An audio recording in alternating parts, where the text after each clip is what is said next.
Assalamualaikum warahmatullahi wabarakatuh. Saya Sheila Lestari, NPM 20.300 akan menjelaskan di sini seperti yang sudah saya kerjakan, yaitu ekstradisi Indonesia dengan Vietnam. Pengertian ekstradisi sendiri ialah proses di mana seorang tersangka yang ditahan di suatu negara kemudian diserahkan kepada negara asal tersangka untuk disidang sesuai perjanjian yang bersangkutan. Nah, aturan hukum Indonesia terkait ekstradisi sendiri terkait ekstradisi diatur dalam Undang-Undang Nomor 1 Tahun 1979. Undang-undang ini mengatur beberapa aspek penting dalam penserahan seseorang yang diduga melakukan kejahatan di kedua negaranya. Namun tidak mengatur semua aspek penserahan seperti tindak pidana yang diekstradisi di dasar ekstradisi dan kesepakatan para pihak. Nah, aturan hukum Indonesia terkait ekstradisi yaitu ada tindak pidana yang diatur dalam hukum pidana kedua negara, tindak pidana yang merugikan kepentingan negara dan kedua negara, tindak pidana yang dapat membahayakan keselamatan umum kedua negara. Asas-asas dalam ekstradisi sendiri yaitu ada kewibangsaan kejahatan atau dual criminality, kejahatan non-politik atau non-political crime. Yang ketiga ada spesialitas atau speciality.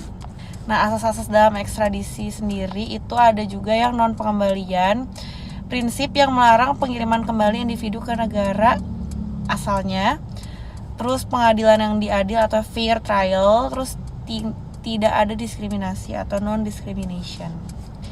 Nah, aturan hukum perjanjian ekstradisi Indonesia dengan Vietnam mencakup ada 4, yaitu kejahatan negara, persyaratan ekstradisi, prosedur ekstradisi, dan penolakan ekstradisi. Nah, perjanjian ekstradisi Indonesia dengan Vietnam merupakan upaya untuk meningkatkan kerjasama hukum antara kedua negara. Perjanjian ini diharapkan dapat membantu kedua negara untuk memberantas kejahatan transnasional seperti terorisme, perdagangan narkotika, dan pencucian uang. Kejahatan yang diperjanjikan dalam ekstradisi dalam perjanjian Indonesia dan Vietnam yaitu kejahatan serius, kejahatan ekonomi, dan kejahatan lainnya. Contoh kasus implementasi perjanjian ekstradisi Indonesia dengan Vietnam yaitu ada di tanggal 21 Juni 2016, yaitu 8 nelayan asal Indonesia ditangkap oleh aparat keamanan di Vietnam, perairan Laut Cina Selatan.